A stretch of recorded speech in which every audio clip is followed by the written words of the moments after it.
किंवा कोकम आगळ तयार केले जाते. त्याच्या फळांच्या सालीपासून कोकम तयार केले जाते. त्याच्या बियांपासून तेल तयार केले जाते. त्या तेलाचा उपयोग कैलास जीवन सारख्या क्रीम मध्ये केला जातो. इकडे अजगरचा स्टॅच्यू दाखवला आहे.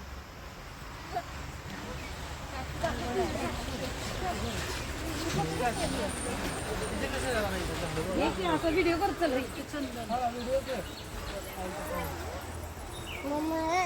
कल्ला तरस आहे तरस.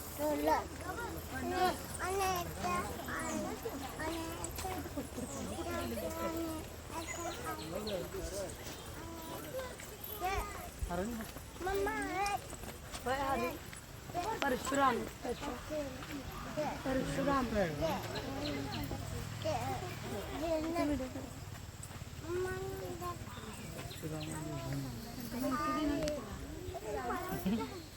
हे आहेत भगवान परशुराम. आपल्या पुराणामध्ये त्यांचा असा उल्लेख आलेला आहे की हजारो वर्षापूर्वी भगवान परशुराम होऊन गेले. त्यांनी संपूर्ण पृथ्वी जिंकून घेतली आणि जिंकून घेतलेली पृथ्वी त्यांनी दान केली. दान केलेली कोणतीही गोष्ट आपण स्वतःसाठी वापरत नाही, परंतु त्यांना राहण्यासाठी भूमी आवश्यक होती. आपण ज्या ठिकाणी उभे आहोत त्या ठिकाणी हजारो वर्षापूर्वी समुद्र होता. त्यांनी त्याच्याशी युद्ध केलं आणि त्याला 40 ते 50 किलोमीटर पाठीमागे ढकलले आणि या सुंदर कोकण प्रदेशाची निर्मिती केली. म्हणून या कोकण प्रदेशाला परशुराम भूमी असे म्हणतात. कोकणामध्ये लाल रंगाचा जांभा नावाचा दगड मिळतो. जांभ्या दगडाचा हा जो पक्का रोड बांधला आहे त्याला कोकणी भाषेमध्ये पाखाडी असे म्हणतात. पूर्वी अशा पाखाड्या ग्रामदेवतेकडे जाण्यासाठी बांधल्या जात असत.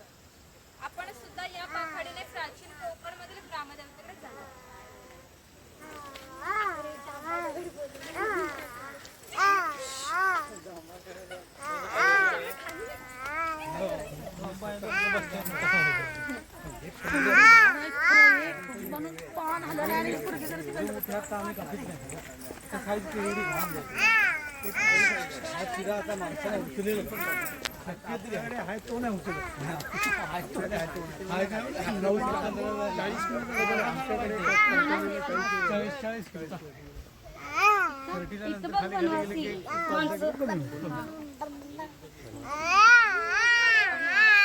कोकणातील दुर्गम पर्वतामध्ये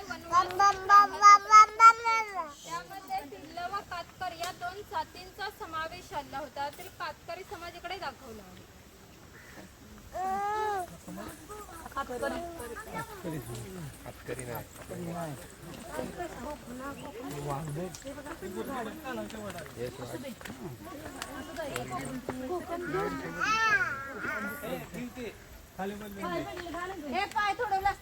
इकडे वाघ आणि वाघाची गुहा दाखवली आहे.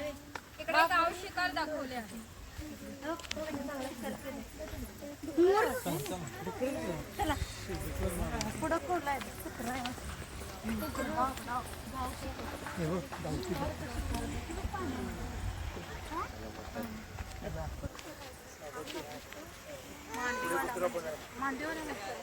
हे चिरफळाचे झाड आहे. चिरफळाची फळे ही जंतुनाशक असतात, म्हणून त्यांचा उपयोग शेतकरी धान्य साठवण्यासाठी करतात. तसेच त्यांचा उपयोग गरम मसाला सारख्या पदार्थांमध्ये सुद्धा केला जातो.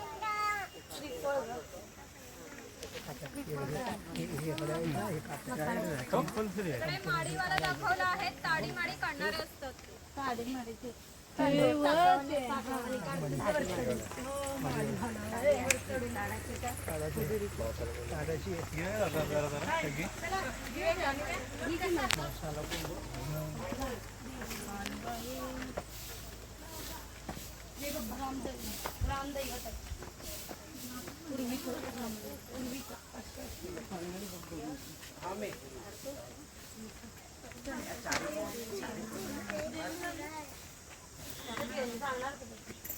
सांगतील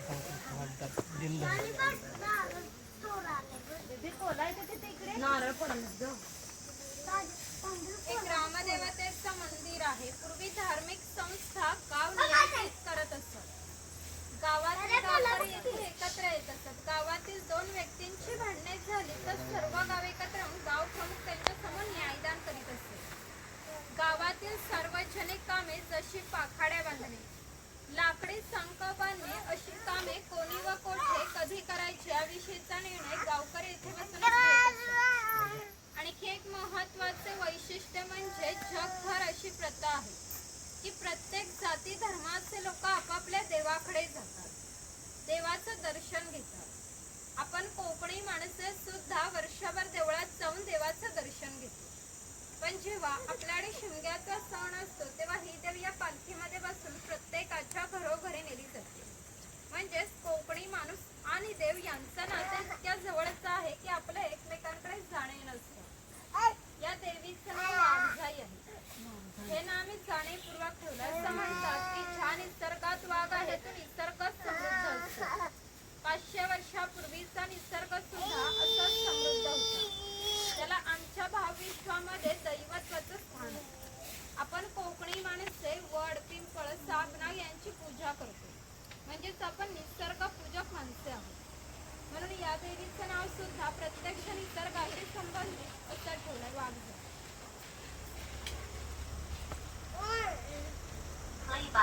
गाराला सर्वांनी हात जोडायचा नाही महाराजांना.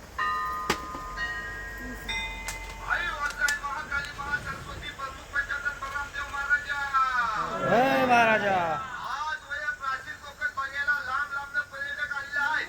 तर आपली सगळी पोरा टोरा बाया माणसं म्हातारे कोतारे सगळे तुझ्या पायाशी दर्शन घ्यायला आलेले आहेत. तर कोणाची ढोकरा कोपरा दुखत असतील, कोणाला डायबिटीस झालेला असेल, कोणाची बायपास झालेली असेल, तर आता मी काय तुला सगळं सांगित राहत नाही आहे. पण ही काय त्यांच्या मागं इडा पिडा असेल, वाकडा तिकडा असेल तर सगळं दूर कर रे महाराजा. जय महाराजा.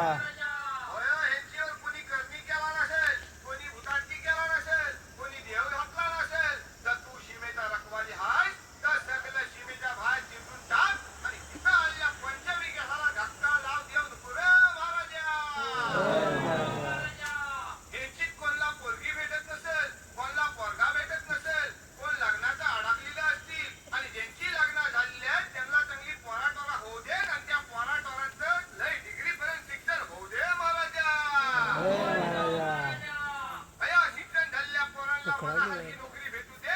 आणि जर का साहेबान गौरी गणपती आणि राजा द्याला नाही तर त्या साहेबाचं काय करायचं तर तुला ठाव हाय रे महाराजा. देवा महाराजा ह लोक इथं जुनं कोकण बघे आलेलं आहे. तसं प्रत्येकाचं आपापलं गाव असेल, गावात घरदार असेल, जमीन जुमला झाडामाडा असतील, गावाकडे म्हातारी कोतारी माणसं असतील, ती सगळी ह्यांचीकडे वाटेला डोला लांब बसलेली असतील. या सगळ्यांना भेटायला जायची यांना बुद्धी दे रे महाराजा. या सगळ्यांच्या वती नारळ देऊन तुला गाळाला घालतावाय. हा नारळ नव्हता सोन्याचा गोला मानून ही जी काय माणसं स्वतःच्या गाडीने आलेली असतील, कोण रेल्वेने आलेला असेल, कोण एसटीने आलेला असेल, त्या सगळ्यांना आपापले घरात सुखरूप पोचव रे महाराजा. सगळ्यांच्या कामाधंद्यात पुरा डोरात भर करते आणि पुढच्या वर्षी पण होईपर्यंत तुझ्या चरणी येतील अशी त्यांच्या पायात ताकद दे, बुद्धी दे आणि त्यांची रखवाली कर रे महाराजा. अरे हुरा रे हुरा.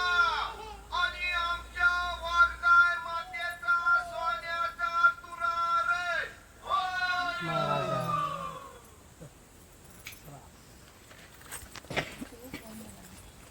इकडे आमची काही पारंपरिक वाद्य आहेत. लाकडी ढोल आहेत, मातीचे ताशे आहेत. ताशांचा खालील भाग आहे तो मातीचा आहे. हे ताशे 110 वर्षांपूर्वीचे जुने आहेत. जर वाजवणारे कसबी असतील तर यांचा आवाज 2 ते 3 किलोमीटर पर्यंत जात असेल. पूर्वी त्यांचा उपयोग संदेश वहन तसेच धार्मिक कार्यात केला जातो.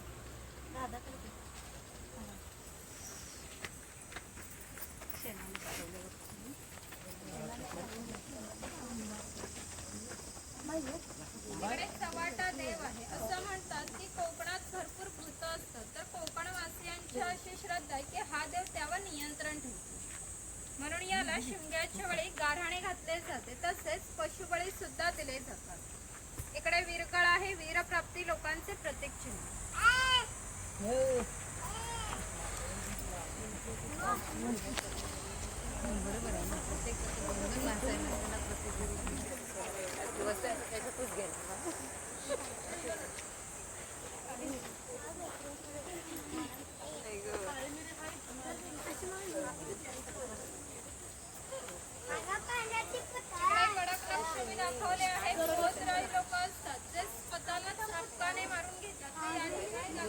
हे पूर्वी खेळ करण्यासाठी गावामध्ये असतात, त्यांच्यामुळे इकडे दाखवले.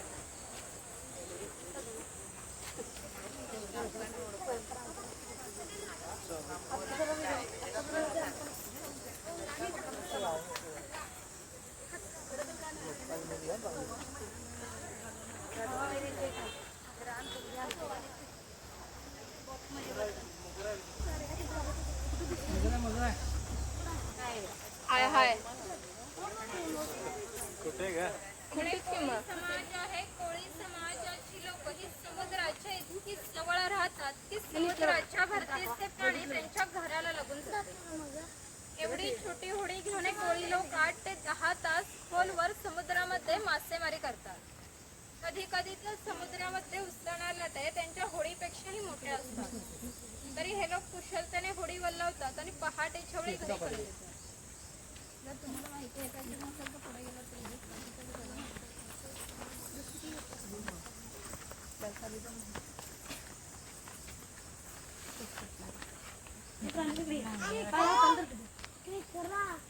हा नाभिक आहे. पूर्वी कोकणामध्ये 12 बलुतेदार पद्धत अस्तित्वात होती. म्हणजेच नाभिक, सुतार, कासारे प्रत्येकाच्या घरोघरी जाऊन सेवा पुरवत. त्याबद्दल त्यांना पैसे नव्हे तर केवळ धान्य मिळतं.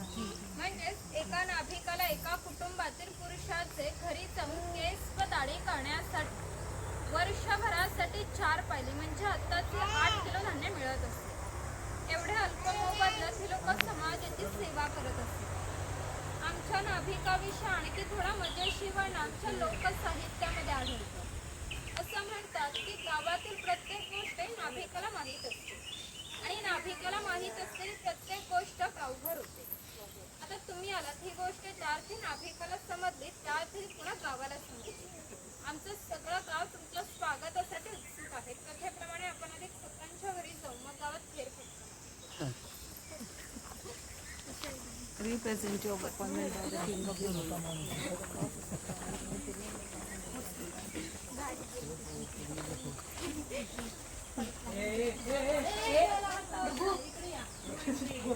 राजाच्या गावातील थेट प्रतिनिधी म्हणजे खोत. धार्मिक व राजकीय बाबतीत पहिला मान खोतांचा असते. खोत गावचे प्रमुख असतात. गावात न्यायदान करणे, महसूल गोळा करणे, कायदा व सुव्यवस्था सांभाळणे इत्यादी कामे खोतांची असतात. खोत लोक जमीनदार असतात. सर्वसामान्यपणे सुखवस्तू असतात.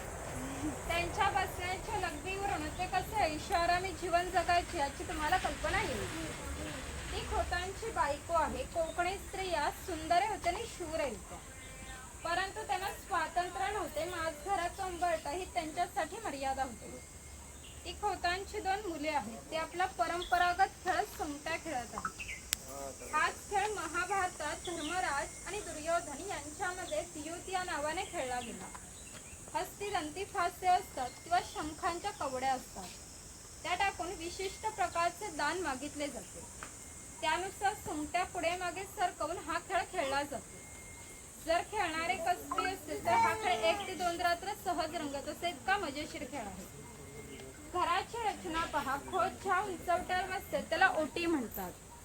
गावातील मान्यवर लोक ओटीवर बसत असतात. समोर आहे ती पडवी. सर्वसामान्यांनी पडवीला बसायचे. खोतांच्या उजव्या बाजूला आहे देवघर. खोतांच्या डाव्या बाजूला स्वयंपाकघर. खोतांच्या मागे आहे माझघर म्हणजे पूर्वीची बेडरूम.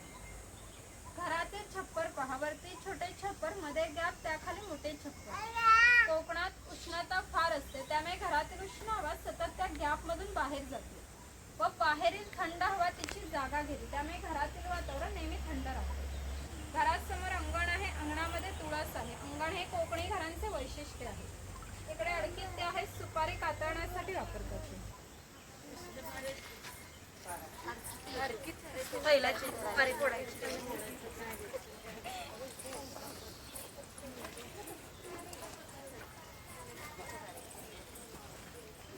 या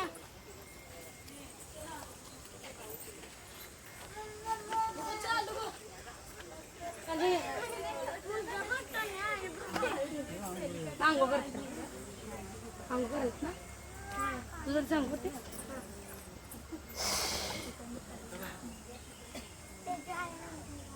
तिकडे पाटाच्या पाण्यावरती लहान मुलाला खेळताना दाखवलं आहे. खेळताना दाखवलं पाटाच्या पाण्यावर खेळायला गेलं पाटाचं पाणी बाळा आंघोळ घालत नाही खेळायला आला तुला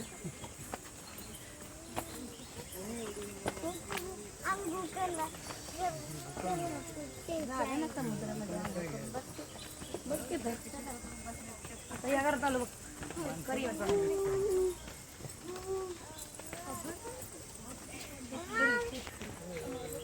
अरे वा दीदी खूप झोला झोला आल्या कोंबडा बघ राजू कोंबडा पुढं जायचं रे इथलं चोल जातं जळावं लागलंय पूर्वी त्यांचं घर जसं असायचं अगदी तसंच घर आम्ही या ठिकाणी उभारला.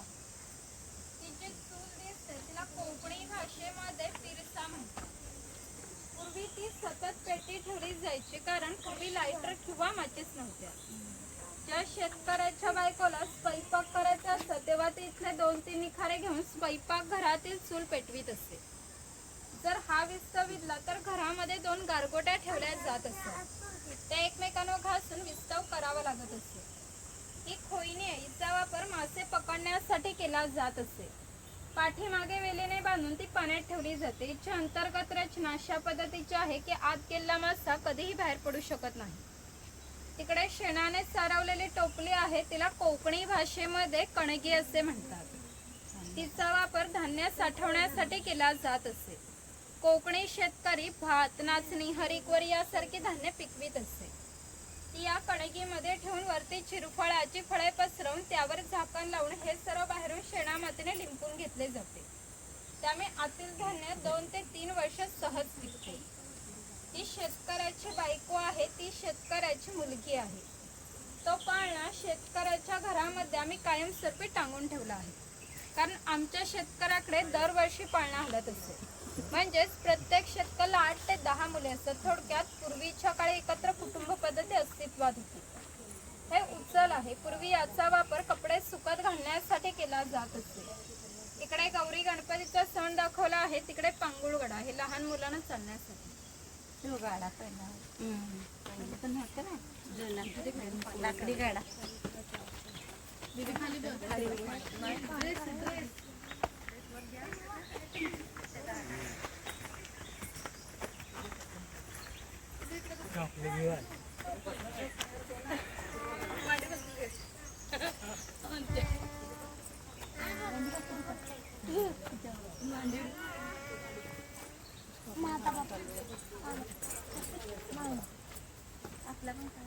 इकडे कुंभार आहे. गावातील मातीशी संबंधित सर्व कामे कुंभार करीत असते.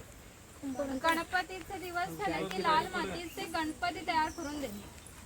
उन्हाळा आला की मातीची मडकी तयार करून देणे. दिवाळीच्या वेळेला पणत्या तयार करून त्या प्रत्येकाच्या घरोघरी नेऊन पोचवण्याचे काम कुंभार करीत असते.